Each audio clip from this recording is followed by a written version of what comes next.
সুনীল গঙ্গোপাধ্যায়ের লেখা ছোট গল্প নদীর মাঝখানে। অনেক লোকের ভিড় ঠেলে সেই মেয়েটি এসে অবনীশের পায়ের উপর একেবারে ঝাঁপিয়ে পড়ল প্রণাম করবার জন্য। অবনীশ সেই মুহূর্তে হেডমাস্টার মশাইয়ের সঙ্গে শিক্ষা ব্যবস্থা নিয়ে আলোচনা করছিলেন। বেশ চমকে উঠে কিছুটা পিছিয়ে গেলেন। মেয়েটি হাঁটু গেড়ে বসে থাকা অবস্থাতেই মুখ তুলে জিজ্ঞেস করল, আমায় চিনতে পারছেন? মনে আছে? কোনো মেয়েকে মুখের ওপর মনে নেই, চিনতে পারছি না বলা যায় না। অবনীশ হাসি হাসি মুখ করে মাথাটা হেলালেন একটুখানি। হেডমাস্টার ও অন্যান্য কয়েকজন বললেন, আরে পাগল মেয়ে, ওট ওট। মেয়েটি এবার উঠে দাঁড়িয়ে বলল, আমার নাম শান্তি, শান্তি সান্যাল। আপনি বর্ধমান বইমেলায় আমার খাতায় 4 লাইন কবিতা লিখে দিয়েছিলেন। অবনীশ এবার খুব নিপুণ মিথ্যে আন্তরিকতার সঙ্গে বললেন, বাহ, মনে থাকবে না কেন? হেডমাস্টার মশাইয়ের সঙ্গে আলোচনা আর জমল না। অন্যদের 2-1টা প্রশ্নের উত্তর দিতে লাগলেন অবনীশ। শান্তি মাঝে মাঝে বাধা দিয়ে বলতে লাগলো, তোমরা ওকে এত বিরক্ত করো না, উনি টায়ার্ড হয়ে আছেন, বিকেলবেলা তো উনি মিটিংয়ে বলবেনই। অন্যরা তবু ছাড়তে চায় না। শান্তি তার হাত ধরে টেনে বলল, এই ভিড়ের মধ্যে দাঁড়িয়ে থেকে কি করবেন? আসুন, আমার সঙ্গে আসুন।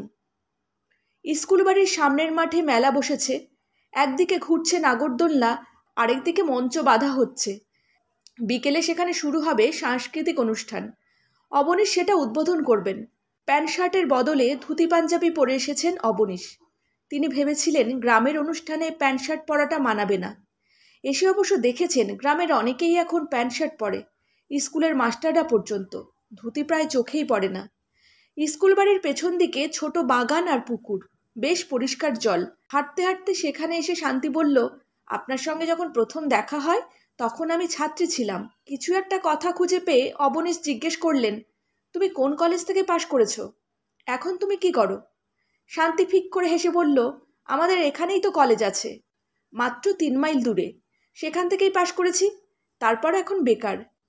হাজার হাজার ছেলেমেয়ের মতন টুকটাক টিউশনি করি। অবনীশ অনেকদিন কোনো গ্রামের দিকে আসেননি। আজকাল অনেক জায়গাতেই কলেজ হয়েছে। গ্রামের ছেলে মেয়েদের উচ্চশিক্ষার জন্য শহরে আসতে হয় না। খুব ভালো কথা। গ্রামের ছেলেমেয়েরা উচ্চশিক্ষার সুযোগ পাচ্ছে এবং গ্রামে শিক্ষিত বেকার তৈরি হচ্ছে। গ্রামের মেয়ে টিউশনি করে জীবিকা অর্জন করছে, এটা তার কাছে একেবারে নতুন খবর। কালো রঙের ছিপছিপে গরম শান্তির মুখখানায় তেমন সৌন্দর্য নেই, তবে সপ্রতিভ ভাব আছে। সে কথা বলার সময় অবনীশের চোখের দিকে সোজাসুজি তাকায়। সে আবার হেসে বলল, আপনি আমাকে মোটেই চিনতে পারেননি, পারবেনও না তা জানতুম। অবনীশ বললেন, তুমি গ্রাজুয়েট মেয়ে, অথচ ঢিপ করে পায়ের ওপর আছড়ে প্রণাম করতে গেলে কেন? সেই জন্যই তোমায় চিনতে পারিনি। অত ভক্তির কি আছে? শান্তি বলল, ওই রকম করতে হলো আপনার দৃষ্টি আকর্ষণের জন্য। যদি শুধু অটোগ্রাফের খাতা বাড়িয়ে দিতুম, আপনি আমার মুখের দিকে ফিরেও তাকাতেন না। আপনি কি ভিড় পছন্দ করেন? না, একেবারেই না। তাহলে এইসব সভা সমিতিতে আসেন কেন? 2-1টা জায়গায় না গিয়ে পারা যায় না? চেনাশুনোরা ধরাধরি করে। তবে এ জায়গাটায় আমি আগ্রহ করেই এসেছি। অনেকদিন গ্রামের মাটিতে পা দিইনি, খেজুরের রস খাইনি। ভাগ্যিস এসেছেন, তাই আপনাকে কাছাকাছি পাওয়া গেল। আপনার সঙ্গে আমার অনেক কথা আছে। আজ রাত্রিটা থাকছেন তো? কাল সকালে আপনাকে খেজুরের রস খাওয়াবো। আমার সঙ্গে তোমার অনেক কথা আছে? হ্যাঁ, তার আগে একটা অভিযোগ জানাই। আমি আপনাকে অন্তত 7খানা চিঠি লিখেছি। আপনি মোটে একবার উত্তর দিয়েছেন, সেই প্রথমবার। তারপর একদম চুপ। আমাদের বুঝি চিঠি লিখতে পয়সা খরচ হয় না? চিঠির প্রসঙ্গে অবনীশের মনে পড়ল, হ্যাঁ, শান্তি সান্যাল নামটা তার চেনা। বেশ গোটা গোটা হাতের লেখা। চিঠির সঙ্গে 1-2টি কবিতা থাকে। সব চিঠির উত্তর দেওয়া যায় না, শুধু সময়ের অভাবেই নয়। একজনকেই বারবার কি লিখবেন? সাধারণ চিঠি লিখতে ইচ্ছে করে না। প্রায় প্রতিটি চিঠিকেই অসাধারণ করে তোলার প্রতিভা একমাত্র রবীন্দ্রনাথেরই ছিল। চিঠির সঙ্গে যদি কেউ গল্প কবিতা পাঠায়, তাহলে উত্তর দেয়া আরও মুশকিল হয়। সেই সব লেখা খারাপ লাগলে মিথ্যে প্রশংসা করা যায় না, আবার সত্যি কথাও বলা যায় না। শান্তির কবিতাগুলি বেশ কাঁচা। কবি হওয়ার কোনো সম্ভাবনাই তার মধ্যে নেই। অবনীশ কথা ঘোরাবার জন্য বললেন, তোমার কবিতাগুলো আমার মনে পড়ছে। তুমি শুধু প্রেমের কবিতা লেখো? কারুর সঙ্গে তোমার গভীর প্রেম আছে বুঝি? শান্তি বলল, ওসব বানানো। গ্রামে আবার প্রেম হয় নাকি? কেন, রাধাকৃষ্ণ তো গ্রামের ছেলে মেয়ে ছিল। কৃষ্ণ কালো, রাধা ফর্সা, এটা মনে নেই? কালো মেয়েরা প্রেমিকা হতে পারে না, কেউ পাত্তাই দেয় না। অবনীশ বুঝতে পারলেন এই প্রসঙ্গটার বেশি দূর না টানাই ভালো। শান্তি শুধু বেকার নয়, তার বয়সী মেয়েদের বিয়ে হয়ে যাওয়ার কথা। বিশেষত গ্রামে শান্তির বিয়ে হয়নি বোঝাই যাচ্ছে। পুকুরের ঘাটে বসে অবনীশ একটা সিগারেট ধরাতেই উদ্যোক্তাদের পক্ষ থেকে দুটি ছেলে এসে বলল, স্যার, আপনাকে আমাদের প্রেসিডেন্ট একবার ডাকছেন। শান্তি একজনকে ধমক দিয়ে বলল, আবার ওনাকে বিরক্ত করছিস? প্রেসিডেন্টকে বল যে উনি গ্রাম দেখতে বেরিয়ে গেছেন। অন্যজনকে সে বলল, এই তাপস, তোরা ওনাকে ডেকে নিয়ে এসে শুধু বকাবকি করবি? উনি কাছাকাছি গ্রাম ট্রাম একটু ঘুরে দেখতে চান। তাপস বলল, একটা গাড়ির ব্যবস্থা হচ্ছে, দুপুরে খাওয়া দাওয়ার পর ওকে নিয়ে বেরোনো হবে। প্রেসিডেন্ট বলেছেন বিকেলে তার বাড়িতে স্যারকে চা খেতে হবে। শান্তি সারা মুখে হাসি ছড়িয়ে বলল, শুনলেন তো, এরা যা ঠিক করবে আপনাকে তাই করতে হবে। আপনি প্রেসিডেন্টের বাড়িতে চা না খেলে তার প্রেস্টিজ থাকবে না। বাইরে সভা সমিতি করতে গেলে এরকম কিছু বাধ্যবাধকতা যে থাকেই, তা কি অবনীশ জানেন? তিনি ছেলে দুটিকে বললেন, ঠিক আছে, বিকেলে যাব চা খেতে, তোমরা ওকে গিয়ে বলে দিও। ছেলে দুটি চলে যাওয়ার পর শান্তি খানিকক্ষণ ঠাট্টা সুরে বলল, আপনি গাড়িতে চেপে গ্রাম ঘুরতে বেরোবেন? অবনীশ বললেন, আর কিভাবে যাওয়া যায়?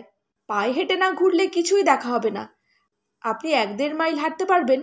তাহলে আপনাকে একটা চমৎকার জায়গায় নিয়ে যেতে পারি। কীরকম চমৎকার জায়গা? একটু দূরেই আমাদের গ্রাম। আমাদের বাড়িতে একবার আপনাকে নিয়ে যেতে চাই। একটা নদী পেরিয়ে যেতে হয়। আমাদের গ্রামে এখনও অনেক গাছপালা আছে। এরকম সবুজ গ্রাম আপনি বেশি দেখেননি। ঠিক আছে, যেতে পারি, হাঁটতে আমার আপত্তি নেই। সঙ্গে আর কেউ যাবে না? আর কারু যাবার দরকার কি? আপনাকে নিয়ে আমি চুপি চুপি পালিয়ে যাব? ভয় নেই, ঠিক সময় আবার আপনাকে ফিরিয়ে দেব। অবনীশ একটুক্ষণ চিন্তা করলেন, মিটিং করতে এসে একটি মেয়ের সঙ্গে আলাদাভাবে কোথাও চলে যাওয়া কি ভালো দেখাবে? কেউ না কেউ নিশ্চয়ই তার খোঁজ করবে। শান্তি তার হাত ধরে টেনে বলল, তাহলে দেরি করে কী লাভ, উঠুন। অবনীশ বললেন, উদ্যোক্তাদের কারুকে একটু খবর দিয়ে এসো। কিছু খবর দিতে হবে না, ওরা তো জানেই আপনি আমার সঙ্গেই আছেন। আমাকে সবাই চেনে, ঠিক বুঝতে পারবে। পুকুরের পাশ দিয়ে রাস্তা, তারপর ধান ক্ষেত। আলের ওপর দিয়ে শর্টকাট করতে চায় শান্তি। জমিতে কত সদ্য ধান রোয়া হয়েছে, এরকম মাঠের মধ্য দিয়ে অনেকদিন হাঁটেননি অবনীশ। ধুতিটা উঁচু করে ধরে রেখে ভাবলেন, প্যান্ট পরে এলেই হতো, চটিতে কাদা লেগে যাচ্ছে। এইসব জায়গায় সবচেয়ে সুবিধে খালি পায়ে হাঁটা। শান্তির পায়ে রবারের চটি, সেও তার হলদে রঙের শাড়িটা একটু উঁচু করে গুজে নিয়েছে। প্রাইভেট টিউশনি করার বদলে ধান রোয়ার কাজ করলেই যেন শান্তিকে বেশি মানাতো। অবশ্য যে চাষিরা মাঠে কাজ করে তারা যে কলেজে পড়াশোনা করতে পারবে না, তারও তো কোনো মানে নেই। অবনীশ জিজ্ঞেস করলেন, তুমি কটা টিউশনি করো শান্তি? 3টে। তার মধ্যে এক জায়গায় মাইনে দেয় না। আমার বাবা একজনের কাছ থেকে 250 টাকা ধার নিয়েছিলেন। আমি তার মেয়েকে পড়িয়ে সেই ধার শোধ দিচ্ছি। 1 বছর পড়াতে হবে। আজকাল গ্রামের ছেলেমেয়েদেরও বুঝি বাড়িতে মাস্টার লাগে? মাধ্যমিক পরীক্ষার আগে অনেকেই মাস্টার রাখে। স্কুলে লেখাপড়া তো বিশেষ কিছু হয় না। তুমি কবিতা লেখার উৎসাহ পেলে কার কাছ থেকে? কেউ উৎসাহ দেয়নি, এমনকি আপনিও কিছু সাহায্য করলেন না। আপনাদের শহরের ছেলেমেয়েরাই বুঝি সব কিছু করবে? কোনো পত্রপত্রিকায় আমাদের চান্স দেয় না। দেয় না বুঝি? আহা হা, আপনি তো ভালো করেই জানেন। আপনি নিজেই তো চান্স দেননি আমাকে। কত কবিতা পাঠিয়েছি। মুশকিল কি জানো, কবিতার ভাষা খুব তাড়াতাড়ি বদলায়। গ্রামে বসে তোমরা ঠিক বুঝতে পারো না। তোমরা যে কবিতা লেখো তা বড় পুরনো ভাষায়। আমরা তো গ্রামে বসে সব বই আর পত্রপত্রিকা পাই না, আমরা শিখব কী করে? সে সমস্যার সমাধান তো আমি করতে পারবো না, তবে না শিখলে চান্স পাওয়া অসম্ভব। তুমি বরং গল্প টল্প লেখার চেষ্টা করতে পারো। কবিতার চেয়ে গল্প লেখা বোধহয় সহজ। গল্প লেখা সহজ? তাহলে তো সবাই গল্প লিখত। কোনাকুনি একটা ধান ক্ষেত পার হয়ে ওরা একটা আম বাগানে ঢুকলো। এই বাগানটা আগে বেশ বড় ছিল বোঝা যায়। এখন ভেতরে ভেতরে বাড়ি উঠছে। এক জায়গায় একটা গাছ কেটে তার ডালপালা চাপানো হচ্ছে একটা গরুর গাড়িতে। বাগানটার পাশেই নদী। সেই নদীটি দেখে অবনীশ প্রথমে অবাক, তারপর খুশি হলেন। এরকম একটা নদী তিনি আশাই করেননি। অধিকাংশ নদীই তো এখন মজে হেজে গেছে। এই শীতকালে প্রায় কোনো নদীতেই জল থাকে না, কিন্তু এই নদীটিতে বেশ জল আছে, স্রোতও আছে। বেশ টলটলে জল, দুপাশে উঁচু পাড়, বেশ একটা ঝকঝকে তকতকে ভাব। অবনীশ বলল, বাহ, বেশ সুন্দর তো। শান্তি বলল, বলেছিলাম না আপনার ভালো লাগবে। ওপাশে আমাদের গ্রাম। আমাদের বাড়িটা কিন্তু মাটির বাড়ি। আমার জন্মও মাটির বাড়িতে। আপনি গ্রামে জন্মেছিলেন? হ্যাঁ, তবে গ্রাম ছেড়েছিও বহু বছর হয়ে গেল। চলুন, আমাদের বাড়িতে আপনাকে মুড়ি আর পাটালি গুড় খাওয়াবো। নিশ্চয়ই অনেকদিন খাননি। আপনারা তো সকালে স্যান্ডউইচ খান, তাই না? কলকাতায় মুড়ি আর পাটালি গুড় দুটোই পাওয়া যায়, তবে অনেকদিন মুড়ি পাটালি গুড় একসঙ্গে খাইনি তা ঠিক কথা। আমি কোনোদিন স্যান্ডউইচ খাই না, মুড়ির সঙ্গে ডিম ভাজা খাই। জলের কাছে এসে অবনীশ বললেন, কাছাকাছি কোনো ব্রিজ নেই তো দেখছি, এদিক থেকে ওপাশে যায় কি করে? খেয়া নৌকো আছে, দেখি মাঝি কোথায় গেল। ঘাটে 2-3টে নৌকো বাঁধা, কিন্তু কাছাকাছি কোথাও মানুষজন দেখা গেল না। একটু দূরে একটা দোকান ঘর, শান্তি সেখানে খোঁজ নিতে গিয়েই ফিরে এলো। খেয়া নৌকোর মাঝি সেখানে নেই। কেউ বলছে তার নাকি খুব জ্বর, অন্য একজনের আসবার কথা। শান্তি বলল, আসুন নৌকোয় উঠে বসি। নৌকোয় ওঠার কায়দাটা একেবারেই ভুলে গেছেন অবনীশ। তিনি আনাড়ির মতো গলুইতে পা দিতেই নৌকোটা সরে গেল। তিনি আর একটু হলেই আছাড় খাচ্ছিলেন। শান্তি শেষ মুহূর্তে তাকে ধরে ফেলে হাসিতে একেবারে নুয়ে পড়তে লাগলো। অবনীশের মতন একজন খ্যাতিমান মানুষকে লজ্জায় পড়তে দেখে সে বেশ মজা পেয়েছে। নৌকোর খোলে বেশ খানিকটা জল জমা রয়েছে। শান্তি একটা মগ দিয়ে জল হেঁচতে লাগলো। অবনীশ বসে পড়ে একটা সিগারেট ধরিয়ে ব্যক্তিত্ব ফিরিয়ে আনবার চেষ্টা করলেন। তিনি যে এখন 58 বছর বয়স্ক একজন ভারিক্কি মানুষ সেটা মাঝে মাঝেই ভুলে যান। শান্তি বলল, আমি নৌকো চালাতে পারি জানেন, মাঝির জন্য বসে না থেকে আমি আপনাকে ওপারে নিয়ে যেতে পারি, যাব? কিছু না ভেবেই অবনীশ মাথা নেড়ে সম্মতি জানালেন। শান্তি প্রায় বালিকার মতোই খুশি হয়ে দড়ি খুলে দিল। তারপর বৈঠা জলে ডুবিয়ে বলল, আমি ভালো কবিতা লিখতে পারি না বটে, কিন্তু গরুর দুধ দুইতে পারি, কাসুন্দি বানাতে পারি, বড়ি দিতে পারি, এমনকি গাছে উঠতে পারি।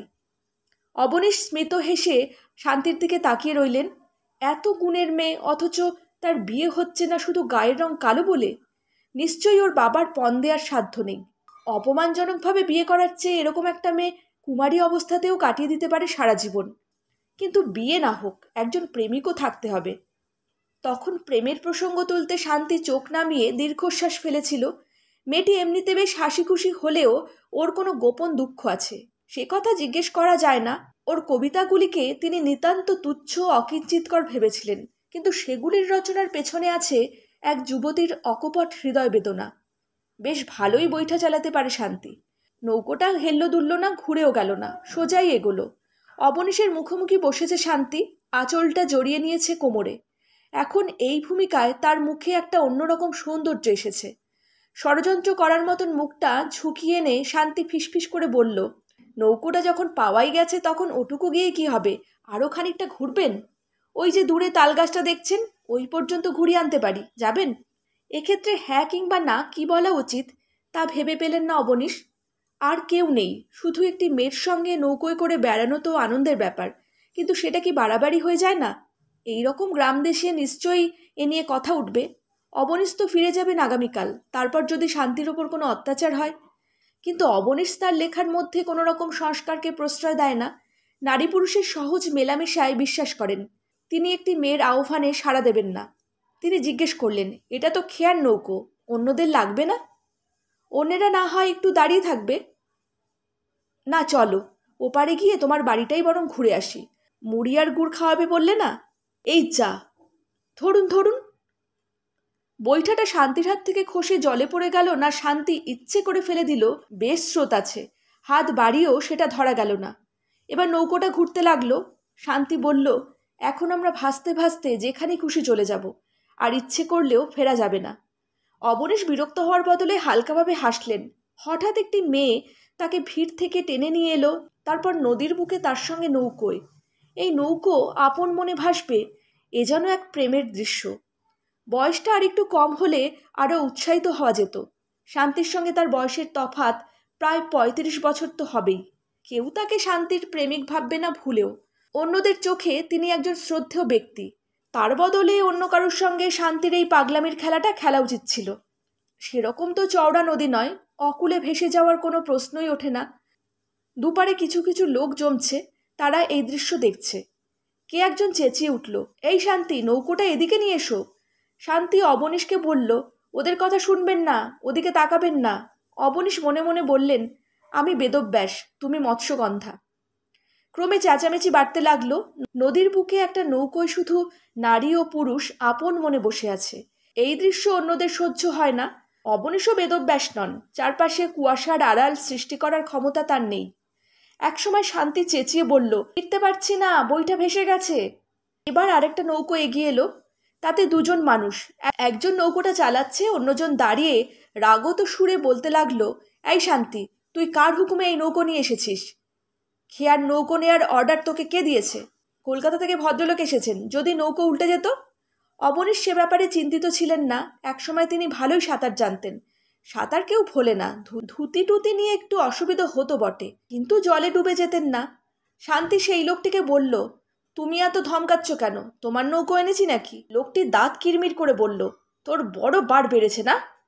শান্তি অবনীশের দিকে তাকিয়ে বলল, আমরা বেড়াচ্ছিলুম তো, তাই ওদের হিংসে হয়েছে।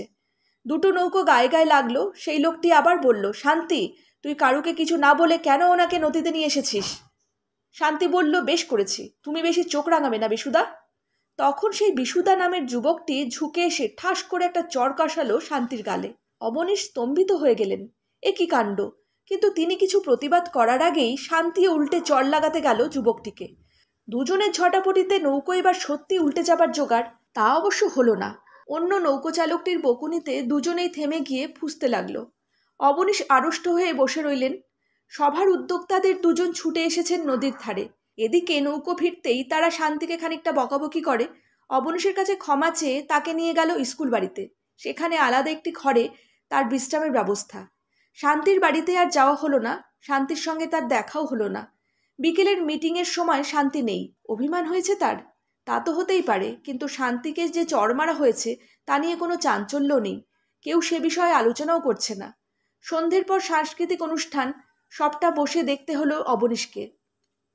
খুব যে ভালো লাগছে তা নয়, কিন্তু ভদ্রতা করে বসে থাকতেই হয়।